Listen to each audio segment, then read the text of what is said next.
반갑습니다. 안녕하십니까.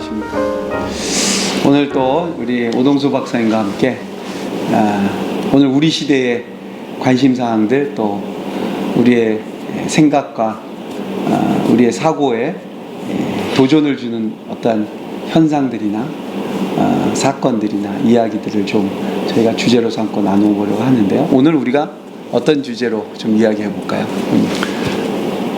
지난번에 저희가 우리 인공지능 이야기 해보기로 했죠. 네, GPT-3라는 용어를 요즘 아마 인공지능 쪽에서 많이 얘기하는 것 같습니다. 네. 그래서 제가 알기로는 이제 이 GPT-3는 그 언어 기반해서 인간이 가지고 있는 어떠한 언어들을 굉장히 인공지능이 많이 쫓아왔다 그러는데 언어를 기계가 배운다니 그렇게 어려운가 봐요. 왜 그런지 혹시 언어학 전공하셨으니까 언어와 관련된 얘기 한번 해주시죠. 여기 GPT-3가 인간의 그 언어 쪽을 개발하는 게 왜 그렇게 어려운지요?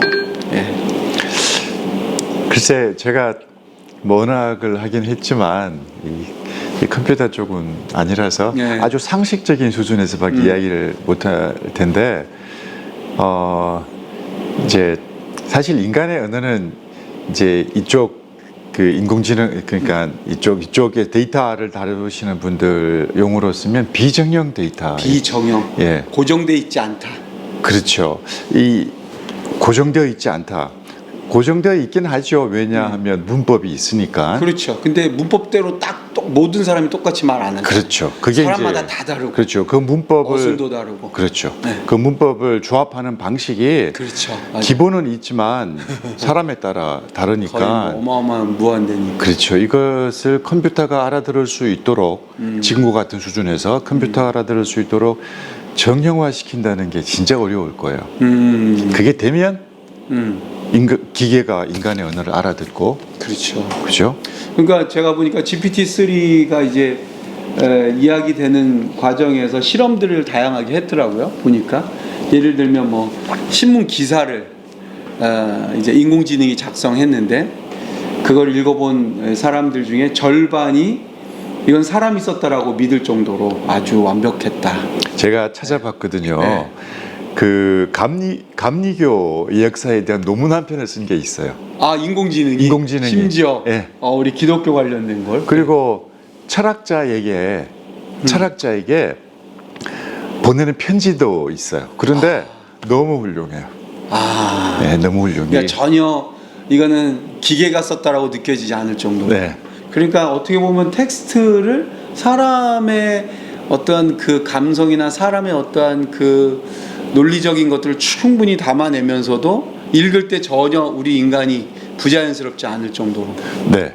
감성까지는 모르겠는데 그 자료의 정확도, 그렇죠. 내가 어디서 이 글을 인용했는지 명확하고 그리고 내용의 논리적 전개 구성은 뭐 훌륭하더라고요. 그러니까 어떻게 보면 정확성, 그다음에 그러니까 무오류, 오류가 그만큼 인간보다 오히려 없고. 엄청난 데이터를 활용할 거 아닙니까? 그렇죠. 사람이 눈으로 그렇죠. 책으로 혹은 뭐 그 디지털화되어 있는 데이터를 보더라도 사람은 눈으로 보는 수밖에 없는데 한계가 있잖아요. 얘는 뭐 인간으로 따지면 그 한계를 벗어나 있는 거니까. 그렇죠. 어마어마한 양의 그 정보를. 데이터를 이미 가지고 그 안에서 뽑아내서 글을 만들어내고 그것을 또 논리적으로 네. 쓰니까 어떻게 보면 우리 인간이 가지고 있는 능력보다 훨씬 뛰어난 작품들이, 그러면 이게 단순히 언어로 된 어떤 기사나 논문이나 아티클 말고 다른 쪽으로도 이게 지금 막 발전되는 것 같아요, 보니까. 그렇죠. 그 이제 이 아까 초반에 말씀드렸던 그 비정형이라는 요 문제 해결이 되면 네. 사실 비정형이라는 말을 우리가 쉽게 그냥 감정, 인간이 갖고 있는 감성 뭐 이런 정도로 우리는 이해하니까 기계가 인공지능이 인간의 감성, 인간처럼 감성을 표현할 수 있게 되면 이 게임 끝난 거 아닌가? 그 톰 행스 미국의 영화 배우 톰 행스를 가지고 기사가 아니죠. 처음에는 톰 행스와 어떤 인간 기자가 인터뷰한 내용인 줄 알았어요. 그런데 이것 자체를 인공지능이 GPT-3가 허위로 작성을 한 거예요. 아, 실제로 만나지도 않았지만, 근데 말이 너무 멋있어. 아, 그 맨 마지막에 톰 행스가 한 이야기가 나에게 개인적으로 최고의 배역이란 다음에 맡을 배역입니다. 자기 인생을 이야기를 하면서 인생관을 이야기하면서 그 이야기를 해요. 너무 훌륭한 거야. 그런 거를 이제 인공지능이 다 작성한 거죠. 그게 인공지능이 지가 상상해서 꾸몄다는 거잖아요. 그러니까 말이에요. 그리고 보니까 GPT-3가 이제 뭐 그걸 기반으로 해서 작곡도 하고요. 네. 이제는 뭐 예술 분야까지 진출을 하는 것 같고. 근데 이제 인공지능이 한쪽은 인공지능을 끝까지 개발하는데 이제 매진을 하면서 또 한편으로는 그 일을 하는 뭐 앨런 머스크부터 시작해서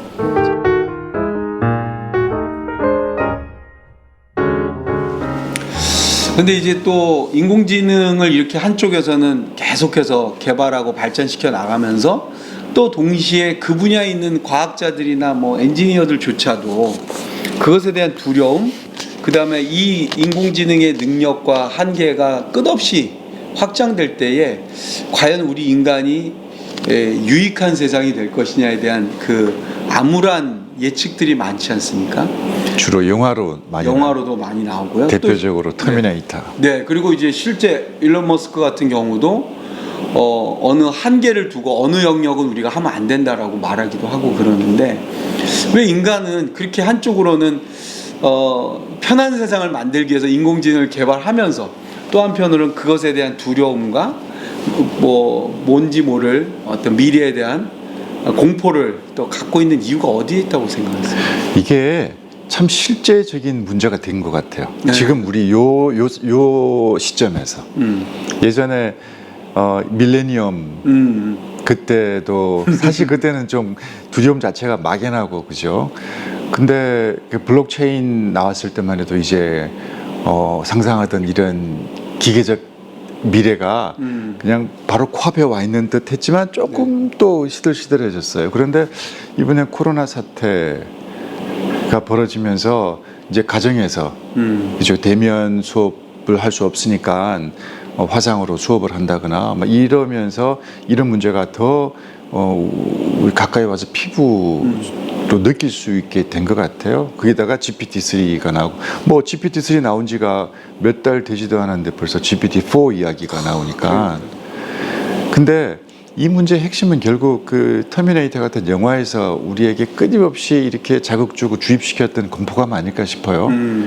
기계가 인간을 대체하게 되면 기계 관점에서는 마치 힘센 인간이 정복자가 피정복자를 다루던 것과 똑같은 역사가 이제는 인간 대 인간이 아니라 기계 대 인간으로 바뀔 것이다 라고 하는 두려움이 사실 핵심이 아닐까. 그러니까 한편으로는 기계가 효율적인 것만 따지면 우리 인간 사회를 그렇죠. 어떤 부분에서는 어떤 인간들은 존재할 이유가 없다라든지 그 기계가 효율로 판단해 버릴 수 있으니까 그렇죠. 그런 자율권을 줄 수는 없는 거 아닌가 하는 또 생각도 드는데 네. 이제 그 효율성만 따진다면 사실은 행복한 미래를 우리가 상상하고 꿈꾸는 게 맞잖아요. 그렇죠. 그런데 그 효율성이라고 하는 것이 인간의 역사에 있어서 네, 우리 그 역사에 보면. 효율성이라고 하는 것이 항상 효율적이지 못한 상태나 효율적이지 못한 인간의 수준에서 보면 더 효율적인 것은 사실은 능력 있는 사람들이거든. 그렇죠. 능력 있는 사람이거나 능력 있는 어떤 문명이거나. 그렇죠. 힘을 갖고 있거나. 그렇죠. 그런데 인간의 역사 항상 이 사람들이 그렇지 못한 사람들을 정복하는 정복과 피정복 이런 관계로 역사가 이루어져 왔으니까 만일에 그게 기계라면 우리가 지금 두려움을 갖는 것처럼 효율적인 기계, 효율적인 인공지능 결국은 인간을 지배하는 대상이 되지 않을까.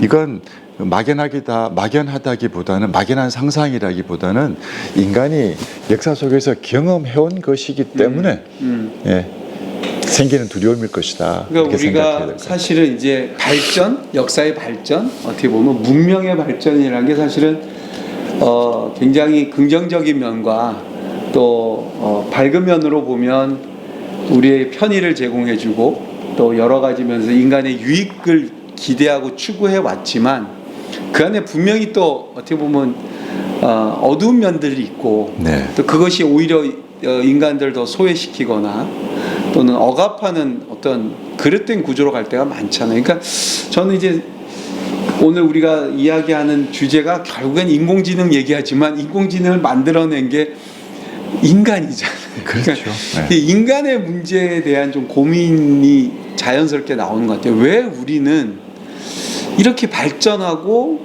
문명을 이루려고 하는 그 욕망이 끊임없이 가면서도 항상 해결하지 못한 이런 어떤 불평등, 억압, 그 다음에 불안, 공포 이런 것들이 우리 안에 여전히 내재되어 있지 않습니까? 네.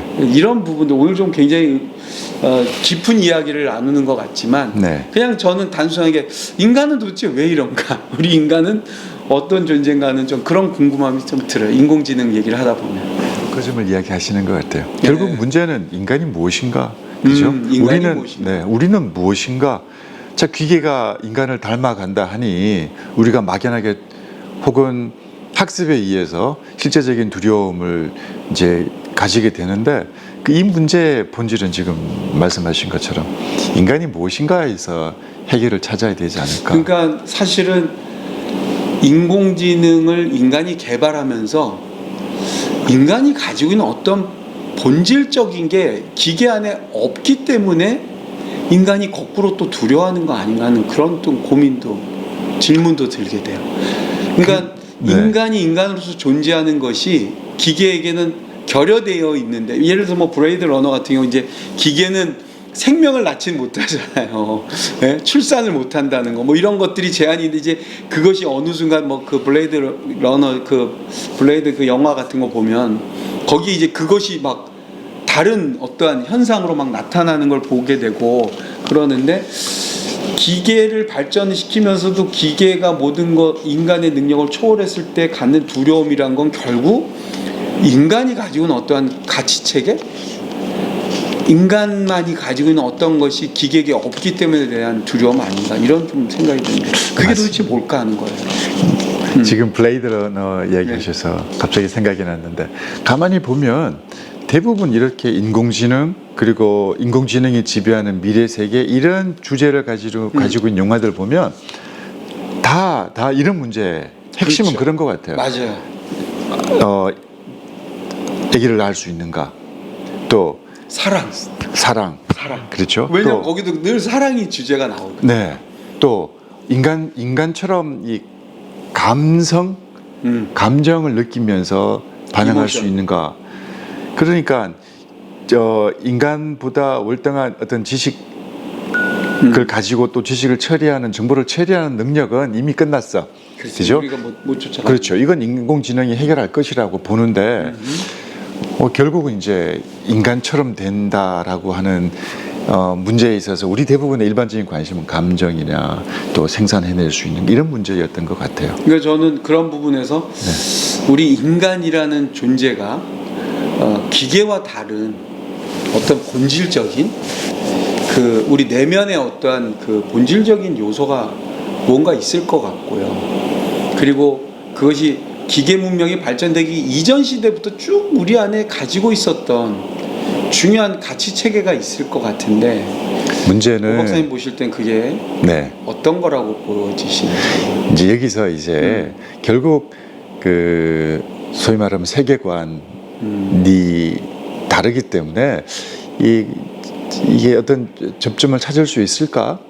뭐 이런 생각을 해보는데 물론 이 부분에서도 저는 비전문가입니다. 상식적인 수준에서만 상상을 해보는 것인데 현대 과학이 발달하면서 대표적으로 양자 물리학 이런 것들이 발달하면서요.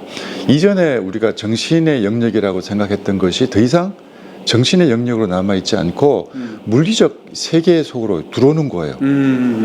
사실 모호해져 버린 물리적 거죠. 작용으로 그냥 네. 이해되는 거죠. 그러니까 사랑도 단순히 감정이나 어떤 정신적 활동의 한 영역으로 추상적인 영역으로 물리에서 초월해 있는 이 초월계로 넘어가지 않고 플라톤식으로 그렇지 얘기하면 않고. 이제는 우리 그냥 물질계 안에서 들어와 버리기 시작한 거잖아요. 그 사랑의 작용도 이제 그런 식으로 이제 그렇다면 바라보게 되니까 어떻게 뭐 해석되고 분석될 수 있는 것들이라는 거네요. 그렇죠. 그 말은 또 좀 발전하면 그건 다 디지털화 될 수도 있다. 될 수도 있다는 거겠죠. 근데 그게 과연 가능할까? 그렇다면 자 제가 아까 말씀드린 것처럼 이 세계관, 이 평행을 이루고 있던 이 세계관의 문제가 접점을 과연 이렇게 찾을 수 있을까? 이 문제를 좀 고민을 한번 해보고 싶은데 우리는 인간이라고 하는 문제를 우리 성경적 관점에서 그렇죠. 해석을 우리가 한다면 거기를 봐야 되니까. 예. 그렇죠. 우리는 그렇게 그리스도인으로서 본다면 지금 저희가 길게 이야기한 이 현상으로서 지금 일어나고 있는 이 문제로서의 인간에 대한 본질이 무엇인가를 생각하는 관점과 다르단 말이에요. 그러면 자 여기서 한번 찾아보고 과연 이 두 세계가 만날 수 있을까?